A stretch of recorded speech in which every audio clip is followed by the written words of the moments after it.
Congolaises, Congolais, mes très chers compatriotes, comme je vous l'ai promis le 23 octobre dernier, me voici devant vous pour vous rendre compte du résultat des consultations que j'ai engagées depuis le 2 novembre dernier, ainsi que des décisions qui en découlent.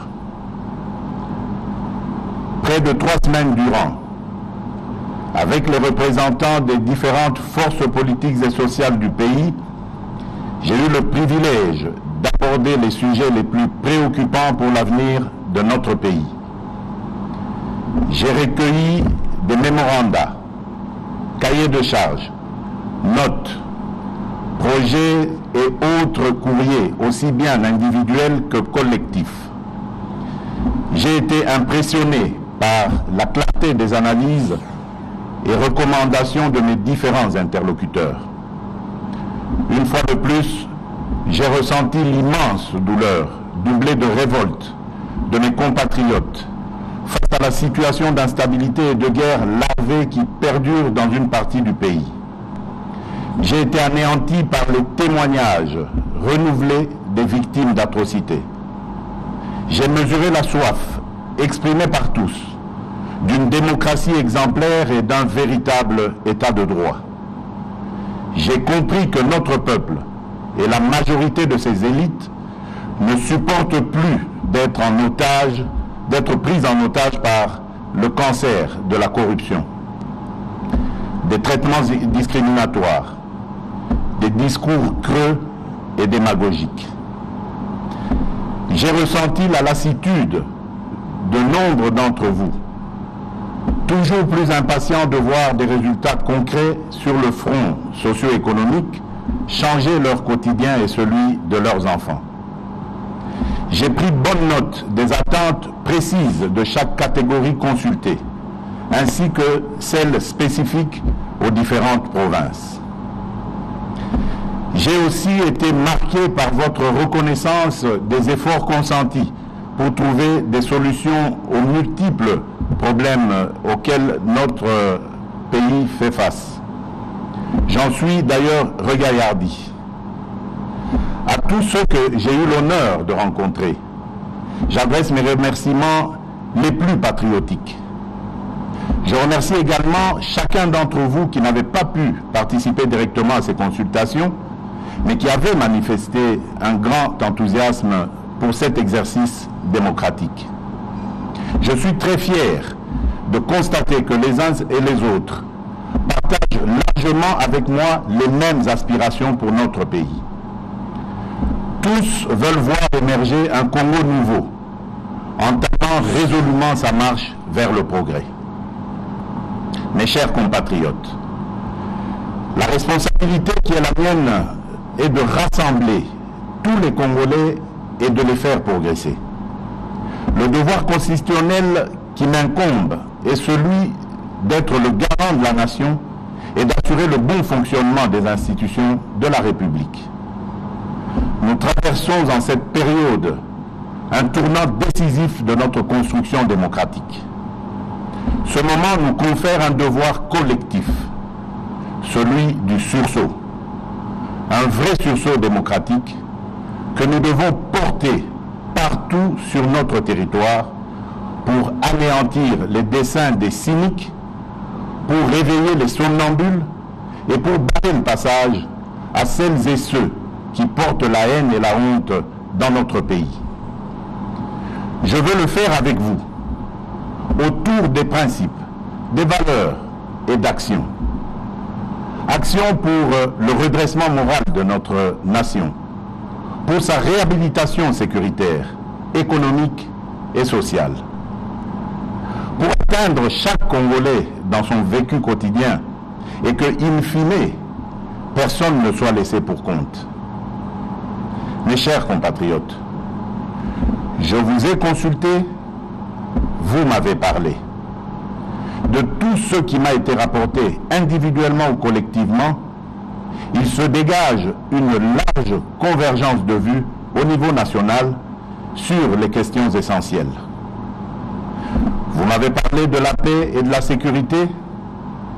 J'ai retenu comme proposition établir une administration appropriée dans les zones en proie à l'instabilité et au conflit, le cas de Beni et de Butembo notamment, impliquer davantage les communautés des zones affectées dans les processus de pacification, proscrire strictement l'incorporation des rebelles au sein de l'armée régulière, appliquer rigoureusement les dispositions pénales contre le viol, lancer dans les meilleurs délais la campagne Tolérance Zéro contre les violences basées sur le genre, consacrer plus de ressources à la prise en charge des victimes d'atrocités, exercer notre devoir de mémoire par des symboles, actes et initiatives pérennes afin que de telles calamités ne se reproduisent plus, recourir aux instruments de justice transitionnelle pour bâtir le chemin de la réconciliation et de la paix, obtenir de la communauté internationale et des Nations Unies en particulier le soutien à l'initiative visant l'établissement d'un tribunal pénal international et de chambres spécialisées mixtes en République démocratique du Congo. Poursuivre la réforme de l'armée, de la police et des services spécialisés, obtenir la levée de l'embargo contre la République démocratique du Congo en matière d'achat d'armes et autres équipements militaires, revoir les lois qui tendent à protéger tous ceux qui ont commis des crimes graves se rapportant aux droits de l'homme et aux crimes économiques. Fusionner les programmes de DDR et de STAREC pour la réinsertion des démobilisés vers des activités économiques et d'intérêt public, loin du métier des armes. Réorganiser les marchés locaux des minerais afin de réduire le lien entre conflits armés et exploitation minière. Élaborer et mettre en œuvre un plan de rapatriement urgent des Mbororo dans leur pays d'origine. Sur le renforcement de la démocratie et de l'état de droit, j'ai noté qu'il faut mettre fin à l'accord de coalition CACH-FCC, considéré comme la raison principale à la base du blocage actuel, dissoudre l'Assemblée nationale, assurer et pérenniser le processus d'alternance démocratique et politique au sommet de l'État, opérer sur la base d'un large consensus des réformes constitutionnelles portant sur le mode de scrutin ou le seuil minimum aux élections législatives nationales, la rétrocession aux provinces afin de rendre effective la décentralisation, la loi sur la nationalité, afin de permettre aux nombreux concitoyens de la diaspora de conserver, selon le cas, la nationalité congolaise d'origine. Renforcer la caisse de péréquation, ouvrir un débat en vue de la réintroduction de l'élection présidentielle au suffrage universel direct à la majorité absolue des deux tours, et le cas échéant verrouiller les dispositions dans une révision constitutionnelle. Réhabiliter les partis politiques dans leur rôle de principaux moteurs de la démocratie et acteurs de la vie parlementaire, en lieu et place des regroupements politiques, conformément à l'esprit et à la lettre de la Constitution, notamment son article 6. Réduire la taille du gouvernement, accorder à chaque groupe parlementaire constitué au sein des deux chambres des plages horaires gratuites et équitables au sein de la chaîne de télévision publique parlementaire pour y défendre leurs opinions, idées ou activités. En 2023, organiser les premières élections locales en même temps que les élections nationales. changer le mode de scrutin des gouverneurs de province et des sénateurs, accélérer la désignation du porte-parole de l'opposition, supprimer le ministère de la décentralisation et le réintégrer au sein du ministère de l'Intérieur, dépolitiser l'administration du territoire en privilégiant les critères d'ancienneté et de compétence dans la nomination des administrateurs des territoires, ainsi que promouvoir la nomination des non-originaires.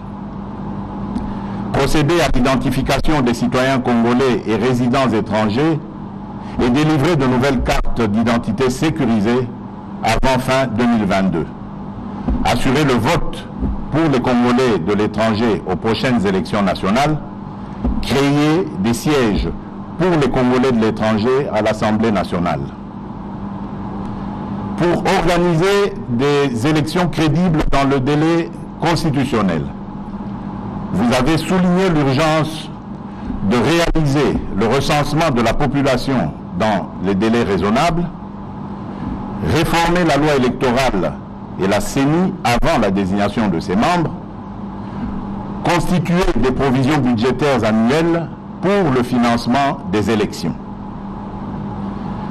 Sur l'indépendance et la bonne administration de la justice, vous avez relevé qu'il faut mettre en place un programme de recrutement de nouveaux magistrats et de formation continue intensive pour les magistrats en fonction, améliorer les conditions de vie et de travail des magistrats et sanctionner sévèrement les magistrats qui abuseraient de leur position, renforcer le respect de la loi, intensifier la lutte contre la corruption et autres antivaleurs, ainsi que la lutte contre la criminalité économique, notamment par la création d'un parquet financier. Protéger par une loi les lanceurs d'alerte en vue de juguler l'enrichissement sans cause. Procéder à la mise en place des responsables de la Cour des comptes et à la prestation de serment de ces magistrats. Initier et poursuivre des enquêtes judiciaires sur différents dossiers. Parlant de l'amélioration des finances publiques et du climat des affaires, vous avez suggéré qu'il faut intensifier les efforts visant une meilleure cohérence fiscale et traquer tous les abus préjudiciables à l'efficacité et au climat des affaires. Mettre fin à l'impunité et renforcer la législation pénale afin que tout détournement en bande organisée de la paye des fonctionnaires, civils ou militaires, soit assimilé à un acte de haute trahison et sévèrement puni. Réduire le nombre et le volume de nos représentations diplomatiques à l'étranger et les renforcer en capacité en matière de coopération et de partenariats économiques. Réduire le train de vie des institutions politiques et interdire strictement toute augmentation de salaire en leur sein jusqu'à la réalisation intégrale du contrat social de l'innovation, dit accord de Moody, qui tarde à se matérialiser depuis sa signature en 2004. Mettre en place un système de déclaration annuelle d'impôts pour les personnes physiques, réformer les lois et règlements sur les exonérations et les compensations fiscales et parafiscales, opérationnaliser effectivement l'identifiant fiscal unique pour les personnes physiques et morales, renforcer la synergie entre les régies financières et accroître le recours à la digitalisation en vue de mieux maîtriser la base fiscale et mieux combattre la fraude. Sécuriser les contrats et les droits de propriété, en particulier en ce qui concerne les titres fonciers et immobiliers. Combattre l'évasion des primes d'assurance et instaurer un système de pénalité dissuasif. Renforcer le contrôle des structures des prix des produits de base et sanctionner toutes les formes d'abus conduisant à des hausses injustifiées des prix aux consommateurs ou un manque à gagner à l'État. Créer une véritable banque nationale de développement, créer une banque agricole en vue de répondre aux besoins spécifiques de financement de ce secteur, créer une banque de l'habitat en vue de promouvoir le crédit hypothécaire en République démocratique du Congo, accélérer la mise en place de dispositifs de contrôle en vue de mettre fin au coulage des recettes à nos différentes frontières, diversifier notre économie par le développement de l'agriculture et la création de zones agro-industrielles, faire émerger au budget de l'État certaines catégories de recettes, notamment les bonus réalisés par les entreprises étatiques, poursuivre la politique de stabilité du cadre macroéconomique.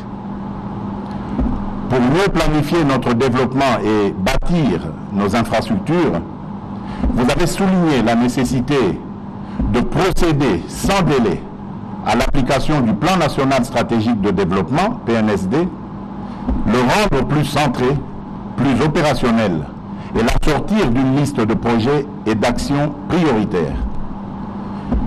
Doter chaque province d'un plan de développement local cohérent, en phase avec les priorités nationales et assorti de capacités pour sa mise en œuvre. Réécrire la loi sur le petit commerce afin de garantir l'exclusivité aux nationaux.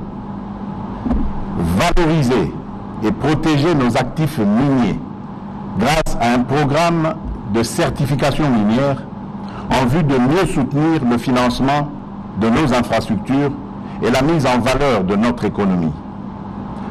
Construire davantage de logements sociaux, renforcer les règles de construction et d'urbanisation, renforcer la lutte anti-érosion sur l'ensemble du territoire national, réformer la loi sur les marchés publics pour la rendre mieux adaptée aux contraintes et spécificités nationales et faciliter l'exécution rapide et fiable des projets, finaliser le cadre légal de mise en œuvre des partenariats publics-privés pour permettre l'accélération des réformes et des grands projets de développement du pays, renforcer la culture et la pratique de l'évaluation à tous les niveaux, y compris pour les membres de la présidence, du gouvernement central, les gouvernements provinciaux et les mandataires publics.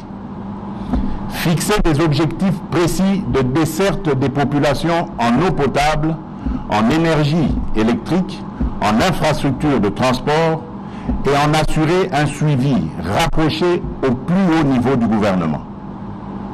Promouvoir l'écologie et la protection de l'environnement, organiser dans les tout prochains mois, dans un format à définir, une conférence des bailleurs de fonds publics et investisseurs privés pour la mise en œuvre rapide et efficace des priorités nationales.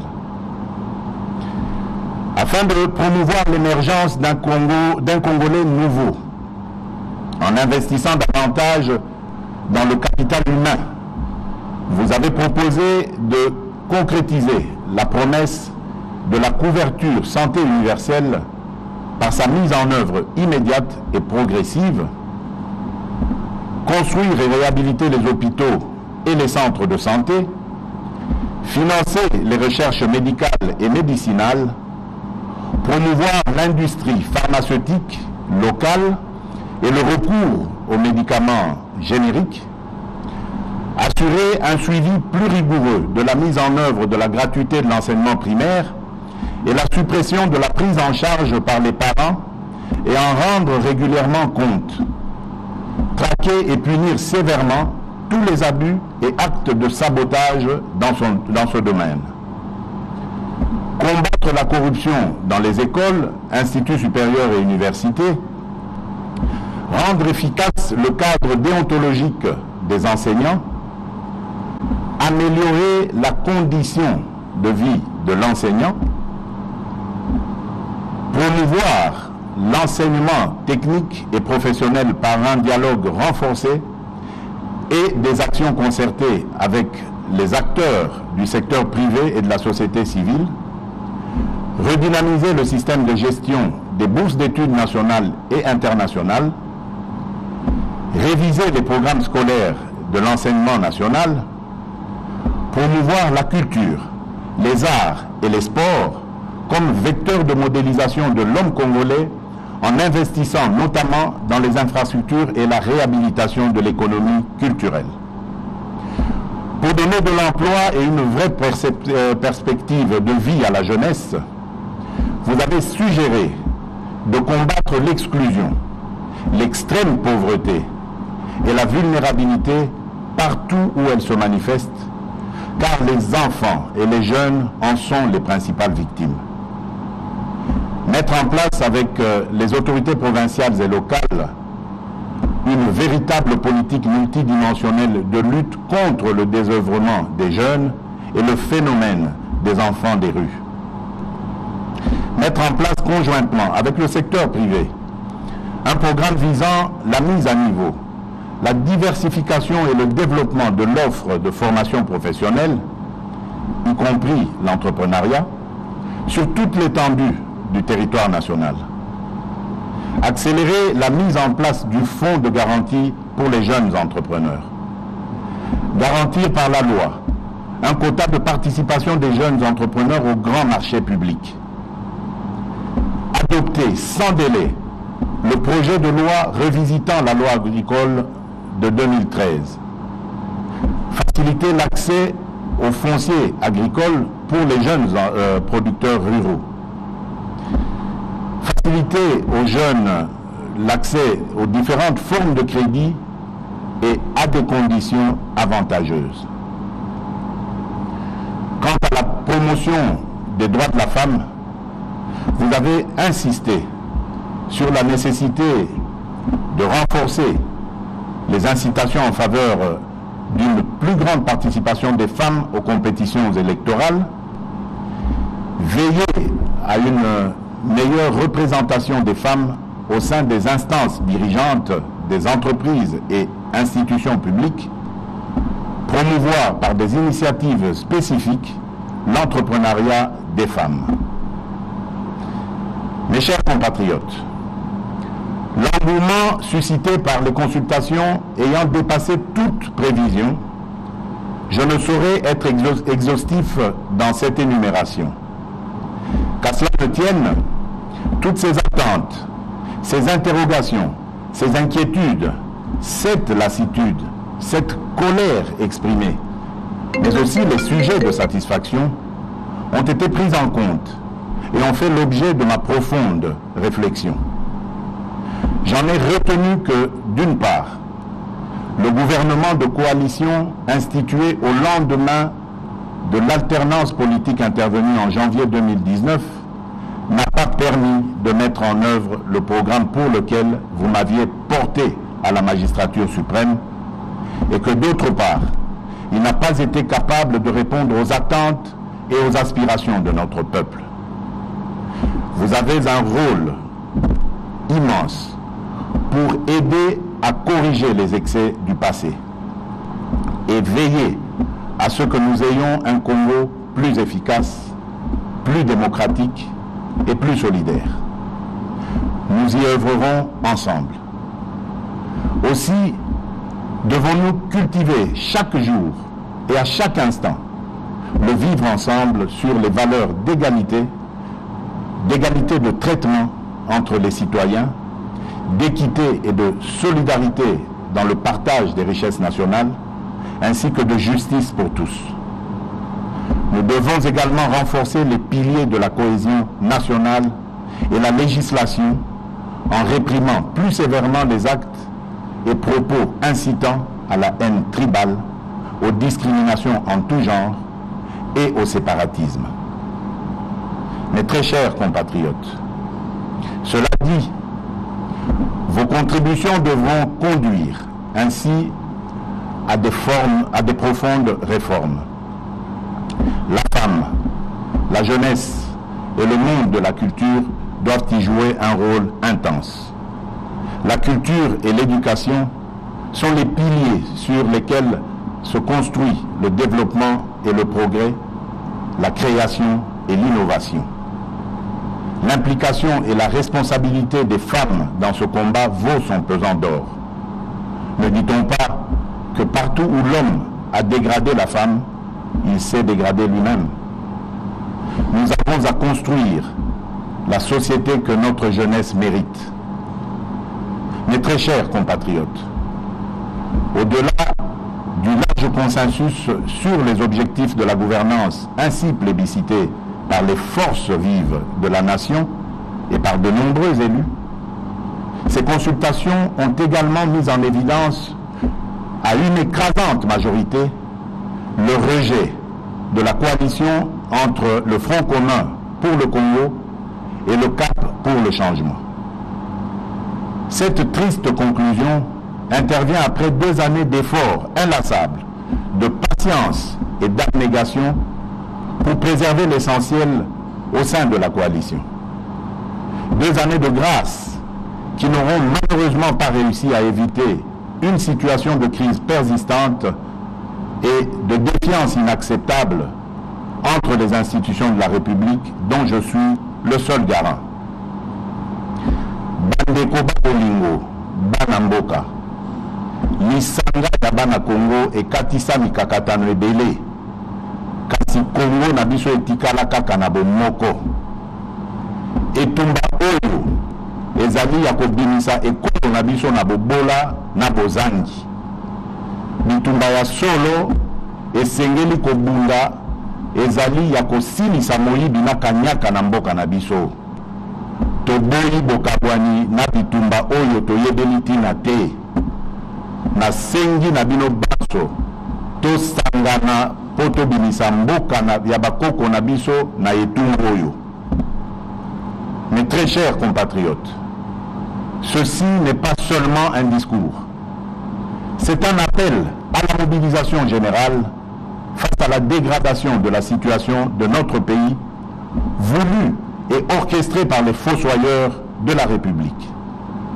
Mes très chers compatriotes, comme j'ai eu à vous le dire le 23 octobre dernier, nous n'avons pas le droit de prendre en otage le devenir de notre nation à cause de querelles politiciennes et de repositionnement.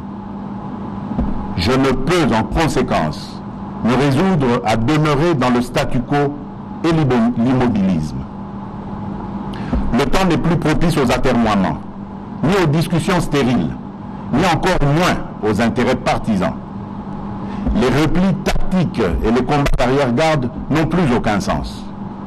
Ce moment historique nous impose de prendre nos responsabilités en vue d'instaurer un état de droit et de démocratie, conformément à la mission que vous m'avez confiée et dont j'en mesure la grandeur.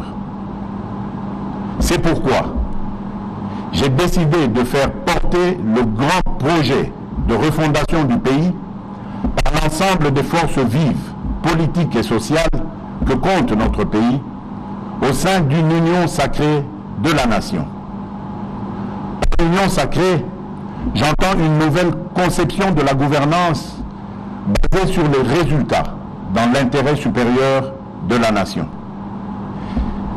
Il s'agit d'adhérer aux principes, valeurs et cadres programmatiques dont je viens de fixer ici les grandes lignes. Ainsi, pour rendre effective et concrétiser les réformes envisagées, la majorité parlementaire actuelle s'étant effritée, une nouvelle majorité est nécessaire.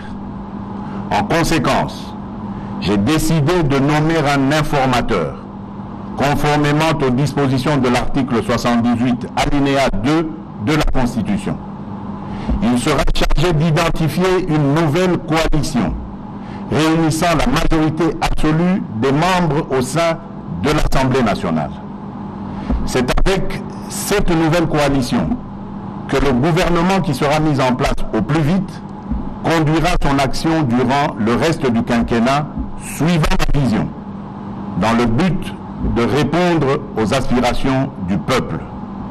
Au cas contraire, fort de ce que les raisons de dissolution sont réunies, en ce qu'il existe effectivement une crise persistante, cristallisée notamment par le refus du Parlement de soutenir certaines initiatives du gouvernement, comme ce fut le cas lors de la prestation de serment des membres de la Cour constitutionnelle, j'userai des prérogatives constitutionnelles qui me sont reconnues pour revenir vers vous, peuple souverain, et vous demander cette majorité.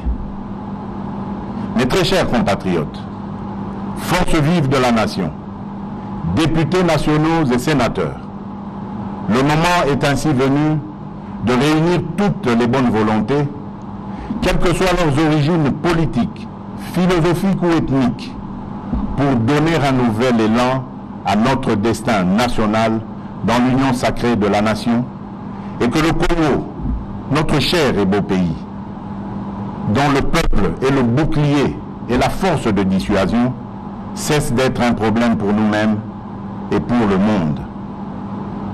Wandugu wapenzi, musimame, kazi ya nchi inaanza.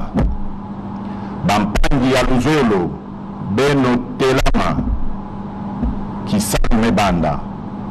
Bana betu basuibwe, jukani, mujimu apanyi.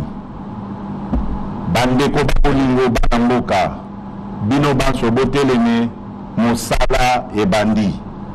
Que Dieu bénisse la République démocratique du Congo. Je vous remercie.